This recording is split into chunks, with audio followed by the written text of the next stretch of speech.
want to cover. You starting with the YouTube as well? Everything's up. We're up and running. You keeping the headphones on? Until I'm comfortable, yes, I will keep them on.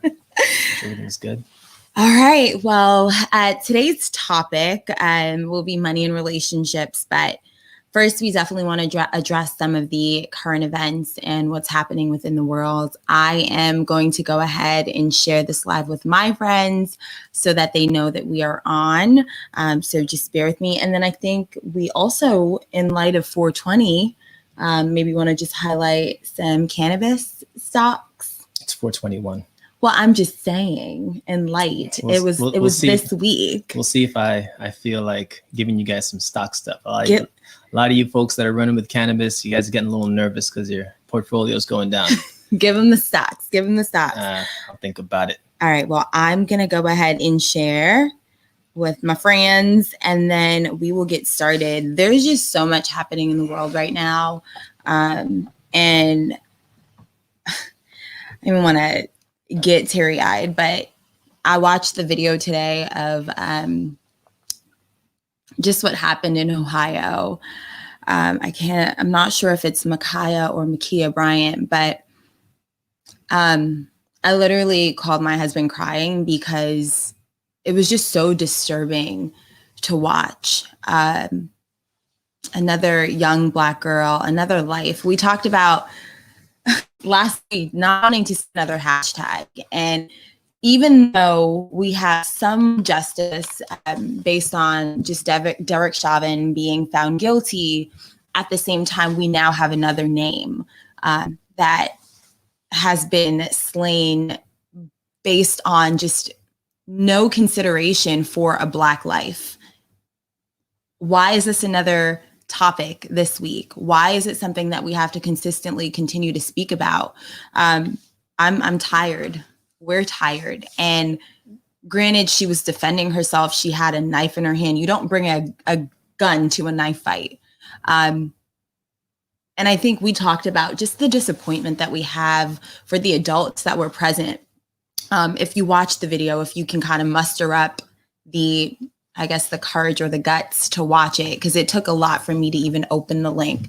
But if you watch the video, you see that there's an older gentleman there that says, you killed a child. She was a kid. A taser could have been used, right? So that's the thing. There were so many different alternatives and things that could have been done. You did not have to take out a gun and shoot this young girl 4 times. You could have used a taser. But because she was a Black life, she was seen as less than human.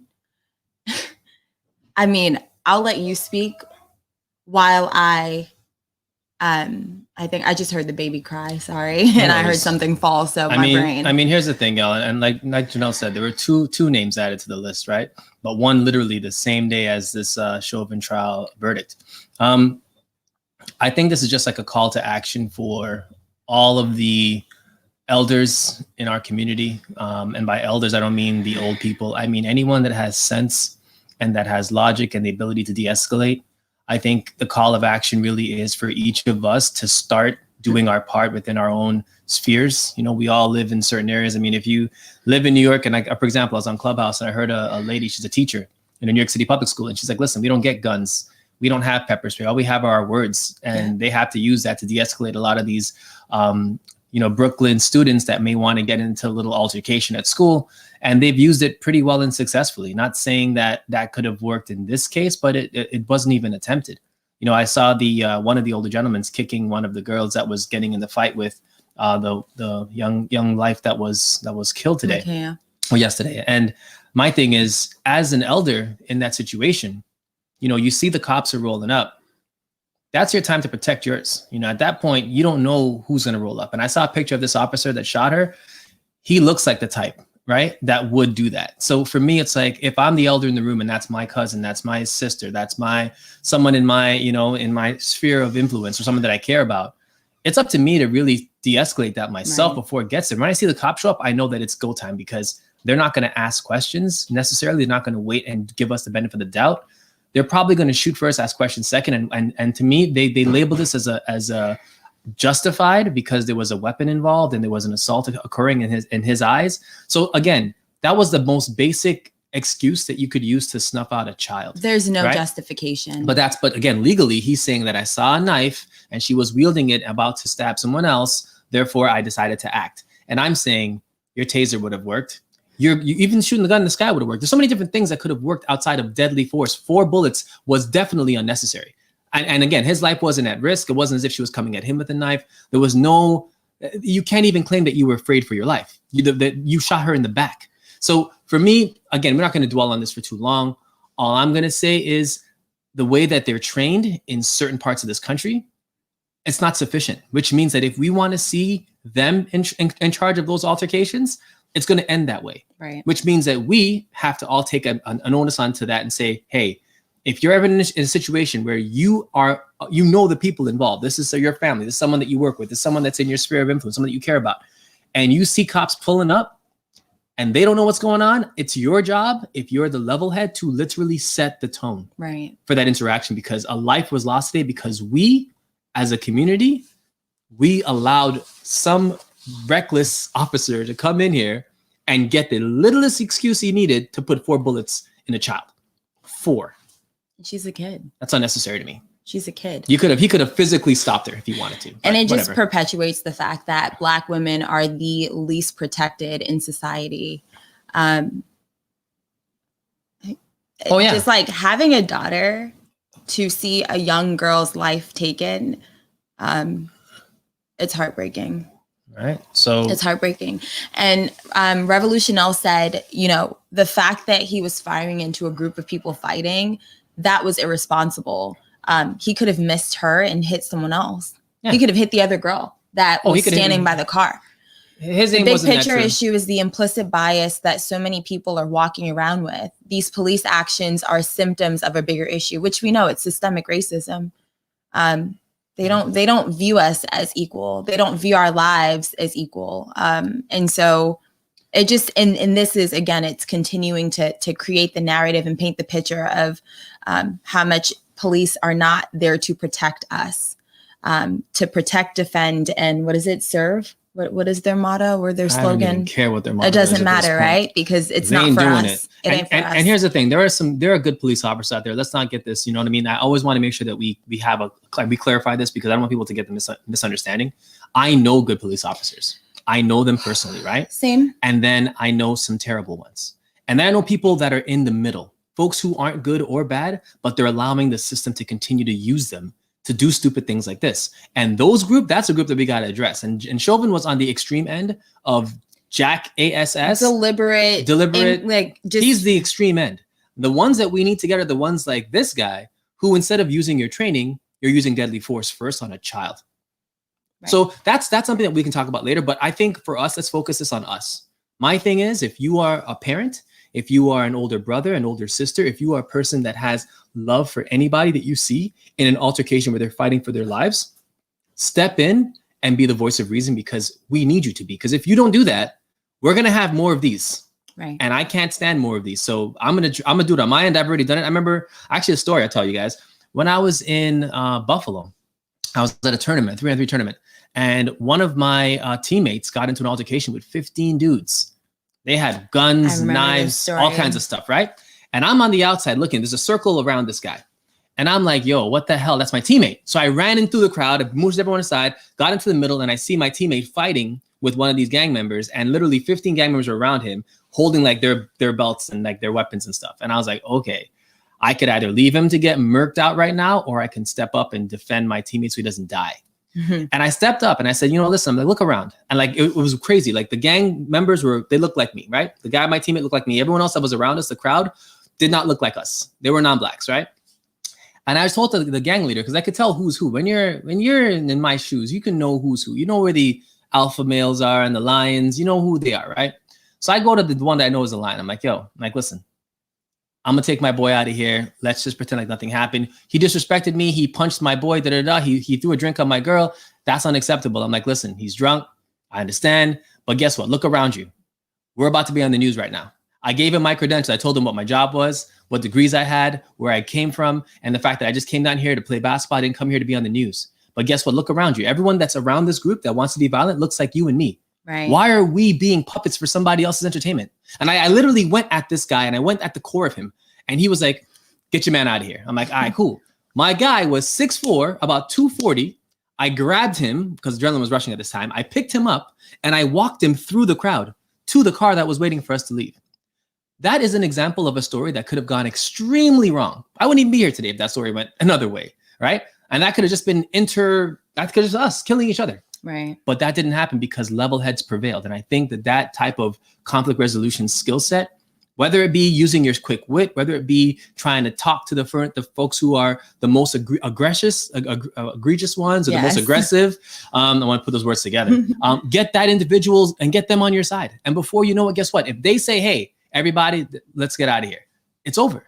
So for me, that's a skill that I think all of us should definitely try to look at and speak to the humanity of individuals around us, because if we can't do that, we're not doing our job. Right. Simple as that. Right. Well, definitely a heavy start. It's good to see some progress being made in America, especially with the new guilty verdicts. Yes, the squad. Hi, Tice. Let's say hi to the people, man. Yes. Chanel's, Tice, Z-Mej. What's up? Zimi, what up? Let's see. Leroy, Mortal Group, J33. What's going on, King? Noble Garb, what up? All right. Hello, hello. Hopefully the sentence is adequate. Exactly. And that's what we're waiting for at this point. So hopefully we see some, something that we need to see, which is accountability on their part. Mm-hmm. But we will definitely get into today's topic. As we promised last week, we will be talking about love, relationships, and money. You guys got me doing this again with my wife now. See, we got to air out our laundry because we're trying to show a lesson, teach a lesson. That's what we got to do today. Do the dirty laundry. And just so you guys know, I don't know why, but last week's episode got the most views. And I don't know if it's because I know why, clearly, right? But it's okay. It was a good topic. And I hope that everyone had a chance to kind of like digest some of that so that we can get into it even today. So let's see here. What are we getting into? Yelling outside. All right. Yes. So actually, can we talk a little bit before about the crucial conversation that you had and how tasteful that was? Oh, I mean, that's not, if you want to talk about it, I'm just here. As we are talking about this topic, I was eavesdropping and overheard a conversation that Banaj was having with a woman who was Caucasian.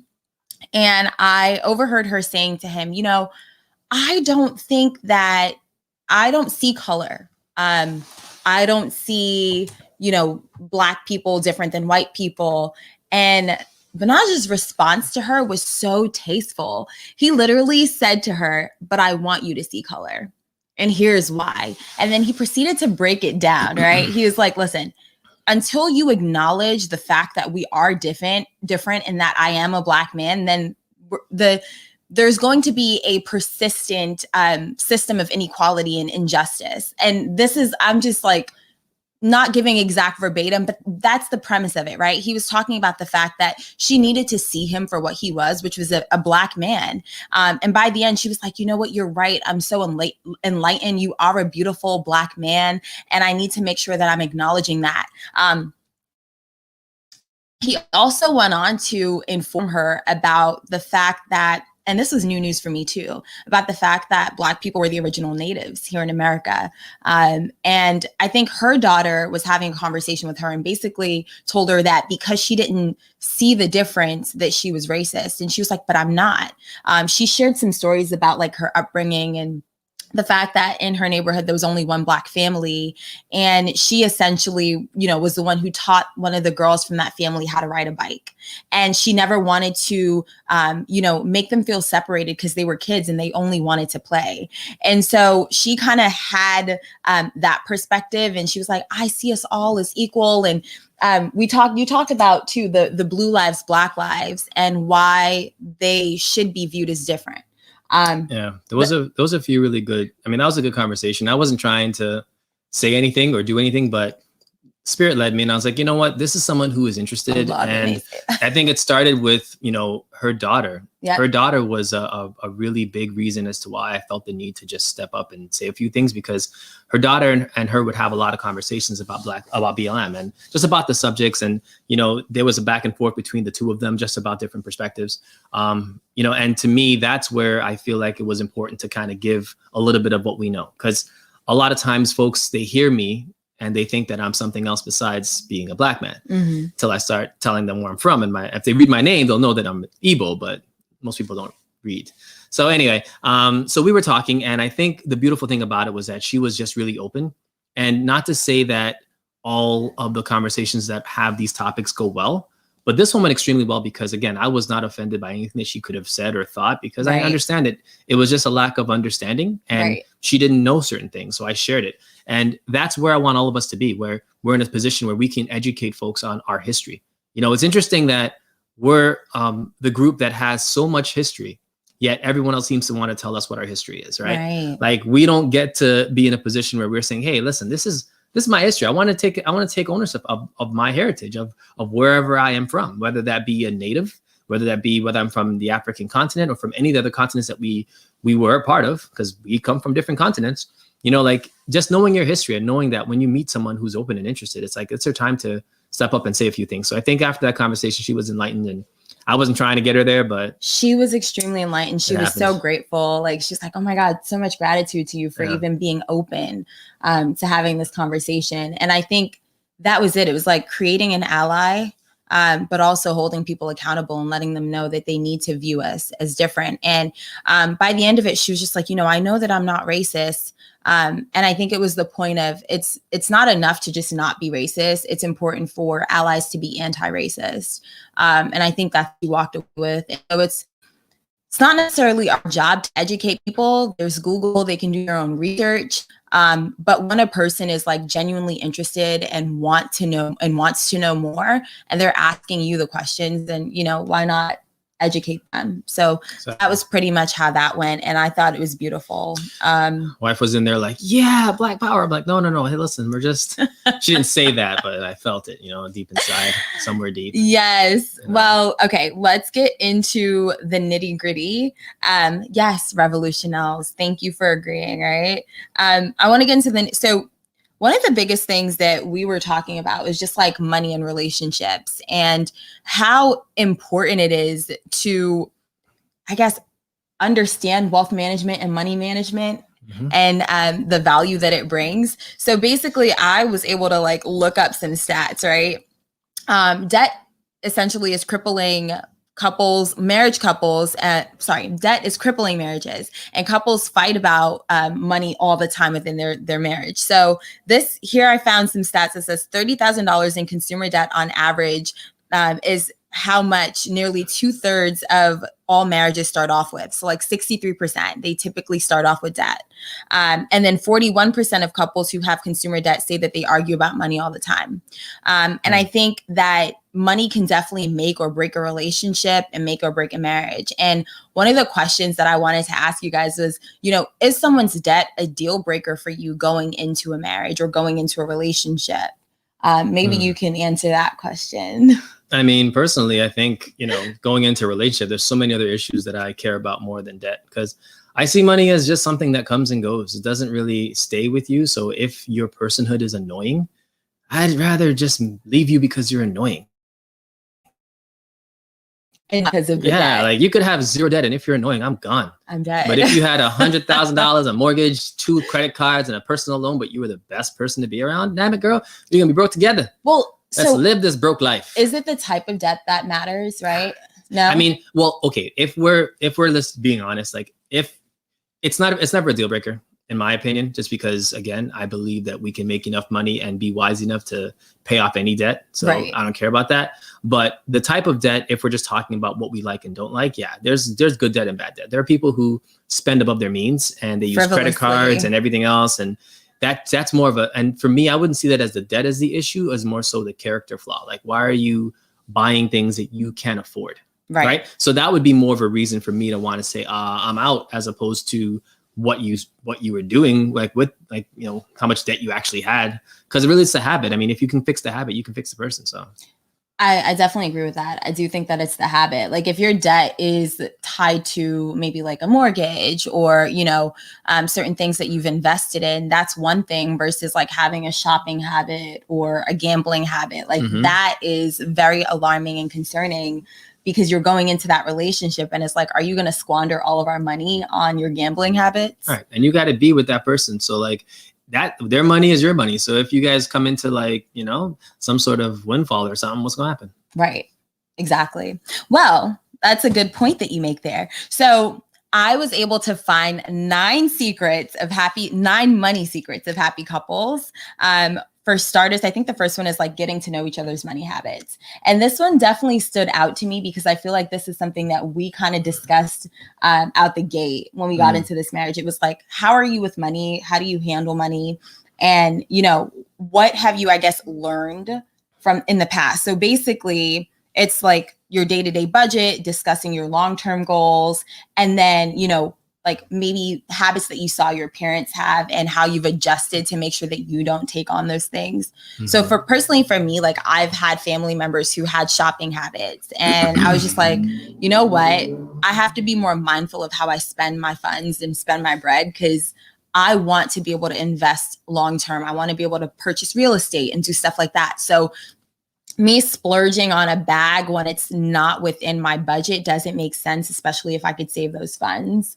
Yeah, you were definitely a Scrooge McDuck. You don't like spending money. I mentioned, I was like, I'm a man, so I'm gonna take her out and pay anyway, but it was nice. Would she even pay? She has money, but would she use it?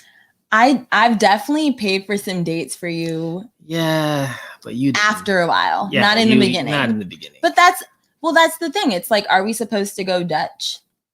I'm not Dutch. Exactly. I don't know what those people do over there, I'm not that cheap. I didn't say cheap. I said Scrooge, and you like spending your money, which is a great habit. Like that's a good habit. You don't spend on foolishness. Too much. Great. Yeah. Well, I've actually told this story before on Clubhouse about the fact that I splurged on you for one of your birthdays and bought you $1,000 suit, which you still have not worn. Yeah, we ain't gonna talk about that right now. Okay. We ain't got time for that whole story now. So, you know, we always got stories. And by the way, Banaj did have a full avocado this week for those that were on with us last week. So good. All right. So the next thing that we I think is important for having a happy marriage or happy relationship is like appointing a CFO within the relationship. So having someone who takes care of the budget, understands the funds, and is essentially, hello, Nellylicious, is essentially the person that's going to, know how you guys are allocating your money. So I don't know, I guess you would basically be the CFO, even though I'm like stringent with the funds. I mean, I kind of got thrown into that role, just, as like handling the taxes, doing the budgeting. Yeah, I had to, I mean, because again, that's what I do. Like I came into it with that whole skill set. So you were able to have that simple conversation like, you're what? You used to be a who? A financial advisor? Yeah, let's do this. Here are my bills. Just fix that.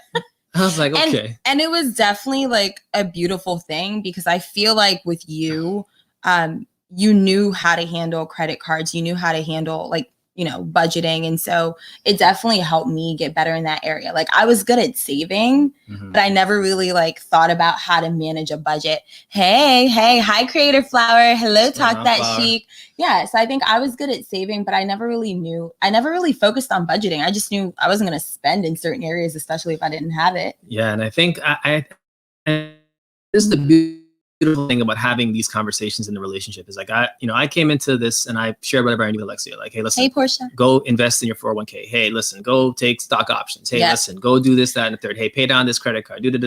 And she did all the things. And now she's sitting nice. I'm sitting pretty. We'll talk about it at some point down in this conversation about how I'm sitting. But this is the thing. I mean, the point is you gotta people learn from each other. So if she came in and she had these great saving skills, I'm like, yo, I like that. Let me try to do that too. And it's you just kind of feed off of each other, but someone has to start the conversation. Yes. Because having the conversation allows for both parties to grow. I feel like it's such a tough conversation too. Like sometimes people are reluctant to discuss money and funds because it's I know in the UK, it's a taboo topic. In the US, not so much. But we flaunt out here in the U.S. I don't yeah, know what's going on with but people. people are sometimes reluctant to talk about how much they earn. Right. But that again is about pride. And I feel like once you can kind of humble yourself in a relationship and not even concern yourself with that being a deal breaker or deal maker, like no one cares how much money you make. Mm-hmm. They care about who you are inside, because guess what? I could be broke today and a millionaire tomorrow if I have the right character. That's all it takes. It doesn't take much. So for me, it's like, I'm never going to judge somebody for where they're at in life. And if you feel the need to have your partner make six figures or have them be, 6 feet tall and all this other stuff that, women say sometimes or men say sometimes too. Oh, she has to have this and that. It's like, but are you going to be happy with that though? Like, does a 6-figure salary make me a good man? Does a 6 foot, stature make me a good man? Like, I know Janelle said, nah, there's too many gold diggers out there. No, I'm just saying there's like so many reasons why, like, I think relationships start off on the wrong foot when you start putting those parameters on them and say, hey, I'm not going to date a woman unless she is, 5'9", has a good job, beautiful. Oh, you're talking about and me. then she's, listen, I'm not talking about you. I'm saying, I'm not going to make that the standard. Like, I'm going to date whoever I like. And if I like you, you tell me what you bring in. I'm like, okay, cool. But I like you. So just let's deal with you.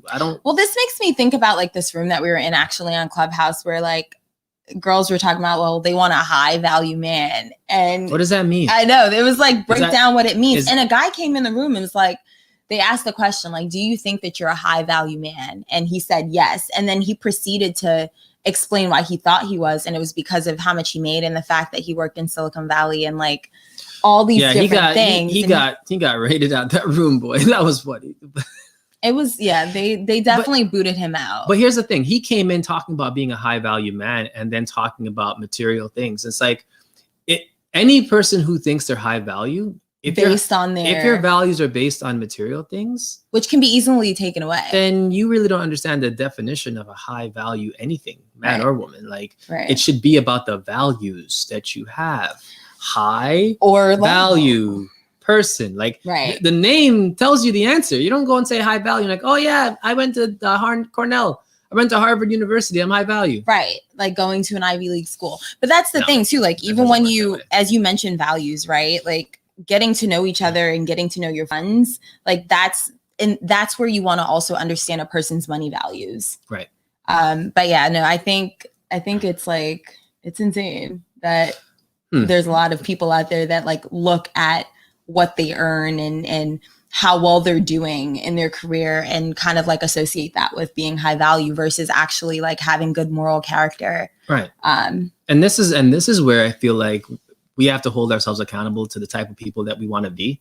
I feel like if you're going to demand a woman respect you and, be a partner and marry you and devote their bodies to having your children. If you're going to do all that, you better be worth her damn time, which means that you better know that your role as a partner in that relationship is to not only provide stability, but to also challenge and to be respectful while doing so. I think that a lot of times we talk about the value of a Black man or the value of a Black woman. And it's like, until we value each other and understand that before anything, like I have to value a woman that was Black birthed me. Right. So I automatically have to have respect for your life and your livelihood. Right? If we can start from there, I think that we're going to be at a better situation. And for Black women, I understand that there is a lot of holding down the fort that you've been doing. Again, the respect goes both ways. And I know that Black women are always going to be the ones that have our backs in this community. I just want them to know that we appreciate them having our back and to always commit to doing that. Because when you start demeaning all Black men, you're looking bad yourself. Reason why is because you're bringing down the entire balance. Like a couple or like a Black woman and a Black man together in union, like making children, like that, like that's the goal, right? That's the goal though. That's the goal. It's a fact. And we can't get to that goal if I'm saying that all Black women are rude and disrespectful and stuff like that. Like if I'm saying that to you, how does that make you feel as a Black woman? It's like, it's somewhat, you tell me, how does that make you feel? Like I don't like to be characterized, and I don't think that we should be like categorized as being rude or mean. I think that that's a trait, like a personality trait. Like it's not, it shouldn't define us as people or as individuals. Like I think Black women are strong, and we've kind of had to become that way, especially with all of the odds that are stacked against us within society. the fact that society tries to destabilize the Black home and incarcerate our men and, kill our men and kill our women. So it's like we've had to kind of sometimes like find a way to be stronger. And if that comes off as like attitudinal or rude, it's because we feel the need to defend ourselves because we are in fact the least protected. Yeah, and you're hunted. You're being hunted just we like are hunted we are and hunted. preyed, right? So for me, it's like you have to be extra tough because you're being hunted. Black men, we're being hunted. So what sense does it make for us to badger each other? To be at war. Like, and I think that's the goal that I don't know a lot of people that can get through these conversations without having an argument, especially if it's with strangers. But with my wife, I can say whatever I want. She's gonna love me anyway. I will. I think for me, I think it's really important that every Black person understand that it's your job to uplift each other, even when it doesn't look nice. Right. And again, there are Black people that do bad things. There are Black men and women that do bad things. I get it.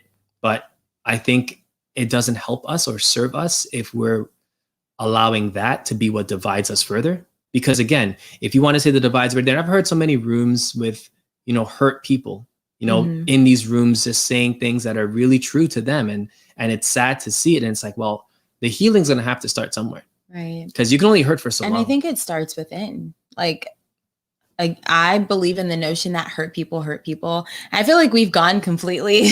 We're just flowing. We are flowing. I definitely want to, stay on topic with like love and money, but this is a huge part of it. Like, hurt people do hurt people. And we just have to like be more mindful about doing like inner healing and introspective, think like looking within ourselves and seeing how we can heal ourselves before we get into certain situations, because you do end up hurting the other person. And healing yourself seems like a nuanced thing, but it's about surrounding yourself with positive vibration. And that starts with people, that starts with actual like vibrations, like 100%. Literally listening to certain tunes like megahertz. Yeah. So all of those things matter. But I think for me, it starts with, you having an understanding that you have to love yourself, even if no one else loves you the way that you love yourself first. And you have to find something within you that's worth like loving, know? Because sometimes when you don't find that little thing in you that's worth loving, you find all of the other things that are worth not loving. Right. And it's just, you're going to fill that space, whatever is going to be closest to your mind. So for what's worked for me, it's like, there's something deep inside of me that always said, hey, you're a prince. I've always thought that. I'm like, I'm a prince, I'm a prince, I'm a prince. And I would think that all the time. And like, that would be my grounding. Like, okay, how would a prince behave in this situation? If I was royalty, would I act belligerent? Would I beat this person up? Would I do this, that, and the third? And it held me to a higher accountability for myself and my actions, which is why I don't have, violent tendencies and I'm not here smacking people and doing crap. Like that's just not in my DNA because I've forced that to never be a part of my life. Right. I think that we all have our things. And you really exude that. Like, I feel like just like the way that you move is like with such grace. It's been learned over time. It was hard, but it's the way that we move. And I think that at the end of the day, like I love my queens, like I really do. And this is why, our marriage has been such a beautiful thing for me to witness because I'm able to see how two people coming from different backgrounds, even though we're both Black, different backgrounds, can come together and still unify under something that was greater than ourselves. Yeah. And that is a beautiful space. And the folks who've never been in that space, it's like, it's hard to explain it to you. Like you have to literally do the work ahead of time before you can get there. Because if I got here and I was ignorant and I was belligerent and I was abusive and I was doing all the ignorant things that Black men have done, this woman wouldn't be here next to me right now, right? The door. So I feel like we just have to defend ours, but also check our boys. And like I'm gonna talk from the male perspective because I know we have the most work to do right now. But from a male perspective, check your boys. If your boys are doing foolishness to their girls, to their wives, what the hell are you doing about it? Yeah, like it's important to check them. And I think even for us, like as women, like having real raw conversations and not just being like major cheerleader. Like I feel like it takes a true friend to like tell your friend like, hey, this is wrong, and holding them accountable because in the end, like they're going to thank you for it. So it's like checking ourselves, holding each other accountable, just being there for one another, but being real, and being raw. Like Nelly Licious, you're on here, Darika, like you guys always hold me accountable and you tell me when I'm doing something that's not right and when I'm doing things that are right, and we praise each other. You know what I mean? So it's like, it's great.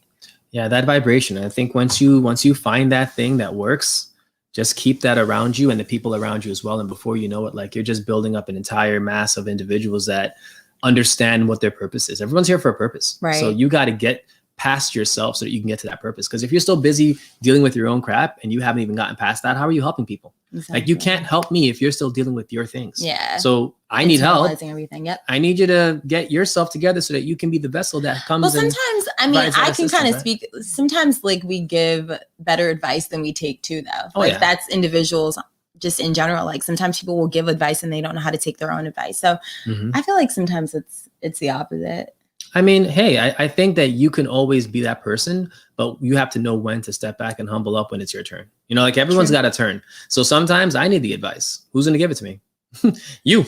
Yeah. And if it's you, who's going to give it to you? I will. And if we True. both can't, someone else that's in our circle will. And that's the point. Like we have always had strong communities, and this is the one time in our entire existence that we haven't.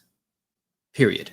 Because before this 6,000 years, it was just us doing what we do, regular old people. That's just how. Yeah. So for me, it's like understanding that we came from a very peaceful and understanding community, that we ate together, we did things together, we built things together. That's who we are as a community. Yeah. We've lost that because Oral tradition, all of it, like storytelling. we've lost all that. Facts. Great rituals, we've lost all that. So my thing is research your history, research where you're from, research what you used to be, how you used to behave, and before you know it, if that's what you hang on to, guess what?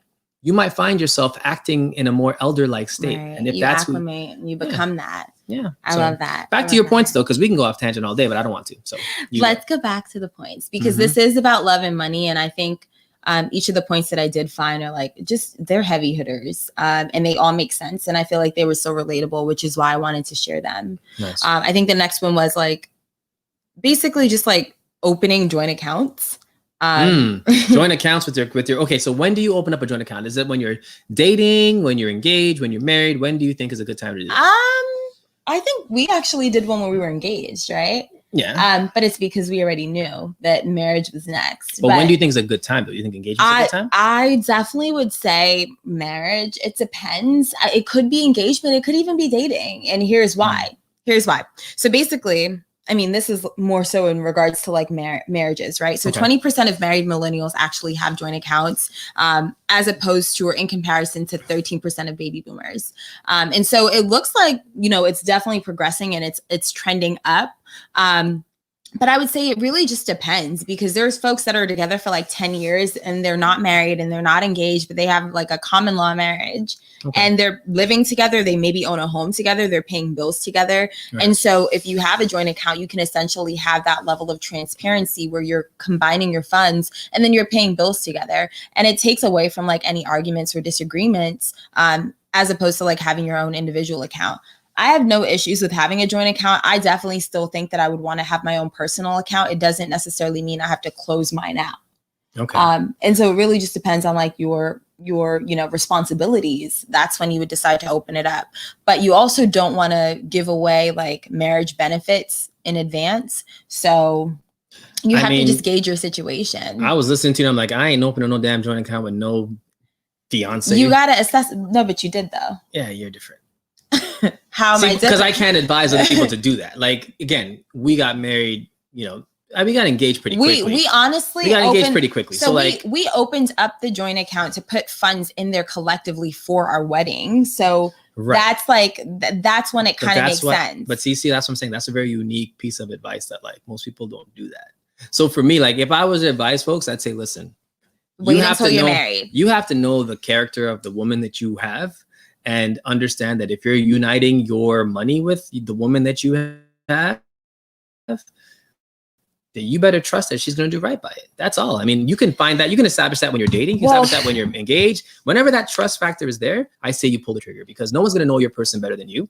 And I trusted her early. So for me, I was like, okay, I trust you with everything anyway. So what's up with like, let's open this account so we can pay for our joint let's stuff. harp on that a little bit, right? Like we don't even need to get through all points right now. I just feel like this, like even opening that joint account and having that trust factor, like sometimes, again, it goes back to like people squandering money, spending frivolously, doing outlandish things. What does that look like? Like what state or frame of mind does that put you in, right? Like imagine if we open that together. We're like, okay, we're planning for a wedding. And then you decide, well, I'm going to just go buy a Ferrari. I'm just Or going to like, pull out this money and go do something for like, I'm going to just go and I'm going to take this money and like invest it or gamble. Like Yeah. I would be livid. yeah, the marriage would be off. Like, and that's the thing. Like when you up the stakes with things like that, understand that hopefully you have the right character to not ruin or mess that up. Because if you do, it's no coming back. There's certain Right. things you can't come back from. Like, and I tell women this just so y'all know, like there are certain things that you can do that a man will not come back. And for men, oh my gosh, same thing. There are certain things that men can do that women will be like, yo, never again will I talk to this person or be with this person or whatever. So like deal breakers come and go, but like money is automatically Right. Automatically. I mean, you can talk about physical violence is another one. You could talk about like if your family has an altercation and like they're like literally trying to like harm your children or whatever. Like there's certain deal breakers that you would say, hey, listen, I know that's your cousin, your sister, your nephew, but they touched my daughter. If I see them again, I'm gonna kill them. Like trigger warning. Like that's something that some people might say, right? And that's the thing. Those are experiences that have happened. So it's like you gotta be ready to trust that person thoroughly. And if you're not, don't even waste your time because it's not worth the damage. If you don't have the character to handle that, don't even start that. Right. Because that's like overspending when you don't have the money. It's the same thing. Don't overvalue your morals. Like if your morals are at an 80, don't do 90 level moral stuff. Like wait till you get to 90 before you go do that. Right. You know? Right. Yeah, no, I can't agree more. And I think that it's just like, I've seen scenarios where people like literally have gotten divorces or have just like decided that they don't want to be with a person anymore because they can't trust them financially. And it's like, that's why it's important to understand a person's money values up front. Like that's really what it is. I think one of the other things that I wanted to talk about too is like, just like lopsided, just like understanding a person's debt ratio and essentially helping them through. I think, if I'm not mistaken, it was like 86% of, I guess, marriages like have like debt within them and or one person typically goes in with a lot of debt. And so how do you deal with that? How do you address that? And that's why I was like, I'll talk about this now. And I feel like this is the area for me. We both obviously accrued debt, whether it was like student loans, credit cards, like, and that's one of the main reasons why we started The Way, right? Like we want to teach financial literacy. It's definitely something that's not taught to us as a community within schools. And so we want to teach it to our people. And growing up, I had no idea how to even like manage a credit card, like what to do with a credit card. No one taught me that. And I think my first credit card, I took it out of like, I guess just necessity. Like I got some money from my dad to pay for school. I got some financial aid, but it wasn't enough to cover. And I was working, but I also needed some additional funds. And so I took out my first credit card. And from there, that's when I like figured out, okay, I need to do this and that to build my credit. I had no idea that you were supposed to spend only like up to 10%. Right. Of whatever you have on your credit card. I had no idea how to go about paying it. I was like paying the minimum because I was like, oh, this is a credit card. I'll spend, I'll pay, I'll spend, I'll pay. And I was just paying the minimum, like the bare minimum. I think it was like $25 a month at the time for that one credit card. And I just wish that I knew better. I wish that someone told me better.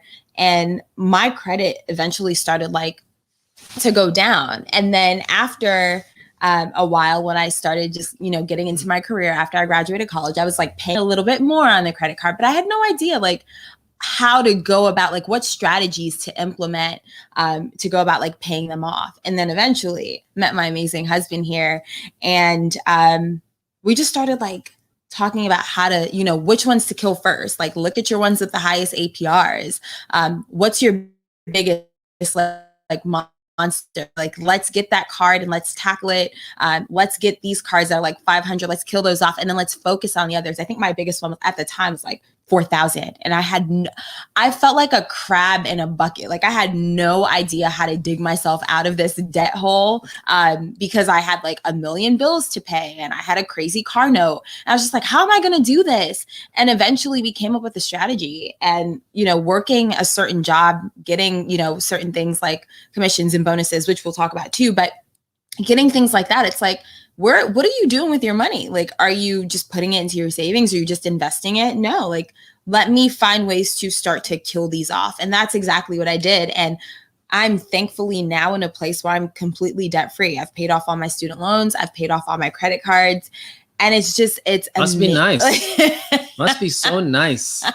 Jeez. I'm not going to drop my location. Oh, my but it's just such a great space to be. And I think they talk about that, right? Like doing that first and then working with your partner. So like lopsided debt, if I'm not mistaken, like doing those things and then working with your partner to figure out how to reduce their debt so that you both can kind of like be in an A+ situation.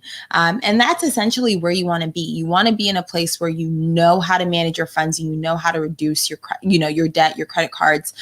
Thank you, Nelly. So yeah, yeah, it was a good strategy. And I mean, it was pretty easy to implement because you're a good student. Like you just follow and just do exactly what you want to see done. And I think for all of us, being in a place where you're finally debt free, it's like you can think clearly. Like you can do whatever. I feel so free to know that I have financial freedom. I'm just like, well, one of us has financial freedom. That's all right. You have it through me vicariously. I'm next. And here's the thing: like the beautiful thing about this type of strategy is that like once one of you is like completely debt free, then you both can focus on the other. And that's kind of a part of a union that's really unique to a marriage as opposed to like boyfriend and girlfriend. Like if you're my boyfriend or my girlfriend, like I'm not interested in your credit or your debt. Like that's not my problem. That's your problem. Right. But if I marry you, oh my gosh, your debt's my problem. That's my problem. Well, yeah, that's the thing. It's like you're the person. Changes. So the debt of the person that you go into a marriage or relationship with is not necessarily your own legally. But it's obviously something that you're taking on with that person. If they've accrued it prior to you getting into that marriage or that relationship, like that's not yours, that's theirs, and they need to handle that. But I think when you start to operate as a collective, you want to help that person reduce their debt because it helps you both in the long run. Now, here's the thing. You might say that debt's not yours, but it is, because guess what? You know, if, for example, you marry someone that has a mortgage, right? And they had it before they met you, that debt is your responsibility, because if they die, guess who that house goes to? Next of kin. So that's the debt now. Exactly. So to me, that's the beautiful thing about understanding that going in. Like if you're going to marry somebody, with ladies out there, if you marry somebody that has a mortgage or has a house, trust and believe, if you can't afford that house, you better hope that they have a life insurance policy to pay that premium. Because if they die, you're going to get foreclosed on, or you're going to have to sell. And that's not going to be the best position to be in if you just lost a spouse. Right. So like there are certain debts that do follow and that will be your concern. But again, you shouldn't be marrying someone because they have a house. You shouldn't be marrying them because, you know, like all of the things. You should be marrying them because you have the right person, first and foremost. And you if that's genuinely the case, love them. You both come together with how to protect what you are now trying to build. You know, because that's really the most important aspect. Like if you're doing this without thinking and being strategic, well, then you're not doing it at an optimal way. Like you're doing it well, but it's not optimal. So we want to make sure that you're doing things in an optimal fashion so that you're not getting scammed. Right? What about like bills, right? Like the way that you pay bills. Mm-hmm. So bills always come. So like, here's the thing about bills. And I know a lot of you have like light bills, water bills, gas bills, internet, cable, all that stuff. I love to pay bills on time. However, I understand that they keep coming. So I don't really concern myself with them as much as I should. I'm a psycho. I'm like, I do not want my bills late ever. I don't want to owe anybody anything. Listen. Like I hate it when people tell me I owe them money. Like it makes me cringe. Yeah, it's annoying. But guess what? Like, here's the thing. Bills you'll be at any age, even in retirement, you're always gonna get a bill for something that you're using, which is fine. My thing is just make sure that you've allocated funds to pay your bills monthly and you're good. There's literally no stress. You just take the money that you've allocated, pay your bills, and go ahead with it. But you have to, if you have balances from other things that have been kind of accruing for a long time, then you've got to utilize the same strategy with your credit cards, with your bills. You know, look at them as order of importance. True. If I have a water bill and I have a light bill, what's more important to pay? If I can only pay one of them, you better pay your light bill because the water company is not going to shut you off as quickly as the electric company. It's true. They'll shut you off in seconds. The water company, that's more city regulated. So they got a lot more red tape. They're not going to just come out here shutting people off. That's a fact. So you just got to know what to do. But I mean, we're not talking about trying to escape that. But if your partner's coming with a bunch of bills in their name, so then you open up the accounts in your name. Right. That's all. Just work as a team and make sure that they can close those out on their own. That's a fact. I like We've that. got 7 minutes left. We don't All talk. right. I think we had like a few others, like the money talk, like making sure that you have conversations with your partner about money. How do you start that conversation? So let's say I want to talk, like we started dating. How would you bring up money? Would you be looking at how I pay for things? Would you be looking at what I bought for you for your birthday? Like, how would you gauge when to have that money conversation? The question is, how did we start that? I can't even recall how it came up. I feel like it was just something that was like natural. But I think, again, it's like the full transparency. So if you don't have a joint account and you have individual accounts, like you want to have a conversation about how you're spending things. I think even us, like when we want to do like house projects, we'll like sit down and we'll talk about budget it out, see what we can spend on it, how to put aside money.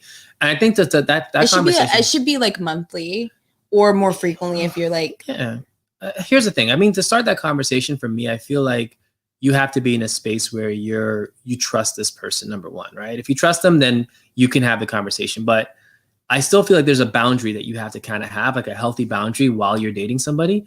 And if you're going to have joint accounts, make sure you have your own private accounts for yourselves, because nothing is worse than having somebody nitpick your account. A fact. Like if I'm spending money on a Sports Illustrated membership, or I've got it, like you shouldn't be telling me, hey, go cancel that because I don't see why you're using that.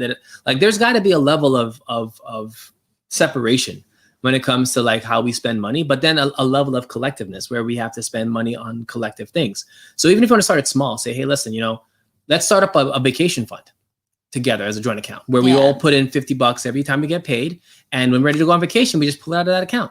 Like you can do little things like that where it's safe. It doesn't really infringe on the other person. You know what? Like even a joint credit card. Nah, why not? I'd rather have cash. Why?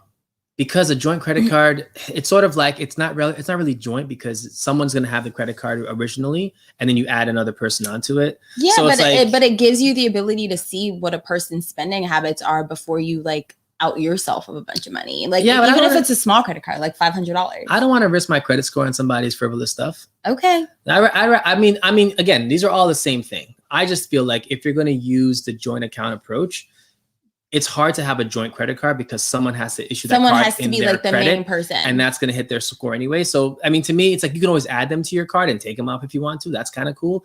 But I think the joint account's a good practice habit because in the long term, it's going to serve you well. Because again, you can do it with your kids. Like when your kids are minors, they can't have accounts on their own. So they need to kind of have start a joint account with them. Yeah. So it's something that you can like practice as a couple and then teach your kids the same strategy so that when they're 18, they can relinquish your role on the account and be able to manage their own money. Like it's a good skill to practice. Right. Well, I agree with that. And I think, okay, maybe I'll like take my my credit card statement back. But I do think that it's important to like have the ability to see how a person like moves. Right. The last one that I want to talk about is like, this is something that we talk about all the time. Just long-term investments on your life. Right. I remember the first time we had this conversation, I was like, I don't want to talk about this. It's so like morbid. I didn't want to have the will conversation and the life insurance, like, if something happens to me conversation, but it is something that you need to discuss with your partner or your significant other. You want to, know if you're set up for, success, essentially. If the person passes away, like, what is that going to look like for you? Are you going to be left with all the house or mortgage debt with nothing to help you pay it off? Are you going to be left, down and out? Right. I think having like you've talked about this in the past, like having a living will, updating your beneficiaries, making sure that, the right person is on there, your spouse and your kids, your family. I remember I had to update my beneficiaries after we got married. I was like, oh man, I forgot to do this. Like, let me update this. Right. And I think that's the thing. Like you have to understand that there's 3 levels of life: alive and healthy, alive and sick, and dead. Mm-hmm. That's it. And if you're married to someone and you have kids, you better ask yourself, if you're alive and healthy, what are you going to do? Well, you're making income, you have a job, cool, you're fine. If you're alive and sick, well, you better have a disability policy or at least money set aside to protect your family if something were to happen to you. Right. And if you're dead, again, same thing. You better have money set aside to protect yourself and your family. And that goes for both partners. There's a lot of women out there that don't, understand life insurance, and they usually wait for their husbands to get life insurance. And like, okay, well, he has life, I don't need it. It's like, yeah, you do. You know, we're equal in this. And if something happens to my wife, like I need help, right? So, and same with men. If something happens to you, your spouse or your partner will need your help. So definitely making sure that you have, you know, those policies set aside is good. And just so you know, for anyone that follows us, we have the capabilities of helping you prepare a will. Yeah. So if you would like to get yourself a will, a final will and testament, or a living will, message us, DM us, and we will work with you to give you one for free. That's something that we recently just got access to, and that's a service that we're going to provide to folks who are interested. And I think you should definitely take the opportunity to do this because, again, COVID is happening. People are dying left and right. It's important that they know if you get put into a resuscitative state or you're unconscious, that your family has the protection to say, hey, he said that he wanted to live. We're going to keep him on here. Exactly. Or we have the ultimate right to choose to, you know, to follow this or not follow this. And again, it's about your wishes and your final will. So it's something called a living will. That's if you're incapacitated, and then an actual will if you die. Yeah. So that it executes exactly what you need to have happen. So those two services, we're going to offer that to you for free. Yeah. Just DM us and we will start working on your final will. And it's for all the young folks. Young folks, I know none of you guys have wills. Go get a will. I did not have one prior to this. So it's definitely important, especially with what's happening right now. Count me in on that opportunity. Yes, Eureka. Right. Sounds good. With everything that's happening with the pandemic, like we want to make sure that we're writing these wills. We never know what tomorrow's gonna 2 minutes. bring. Yeah, I think we're good. There is a quiz that you guys should take. There's a money personality quiz that is out there for folks that want to understand how they manage money. So Victoria says, my mother didn't put my dad in the will and she wanted everything to go to the kids and we take care of him, but the bank didn't have the beneficiary listed. Now we will have to do probate. Yeah. And that's 3 months to 8 months, depending on how quickly that goes. And if the family needs access to the money immediately, they can't get it. And like, that's annoying, right? So folks, definitely understand that a will is something that can save you time, headache, hassle. Please just message us. We'll help you put it together. And that's something that you can have in your PDFs just ready. You know what I mean? So, all right, guys. All right, folks. Well, thank you so much for joining us. YouTube, we are brought to you by StreamYard. I know they're not our sponsor, but they might as well be because they will be soon. Their names are on our stuff. So, bye, Instagram, thank you so much for joining us. We'll be on Clubhouse at 9:30. Yep. I think we'll go a little deeper into this conversation about relation dynamics 2.0, money and relationships. So, we will see you guys next week. All right, Victoria, reach out to us. Definitely DM us. We'll talk to you guys soon. Bye. Right. Take care, y'all.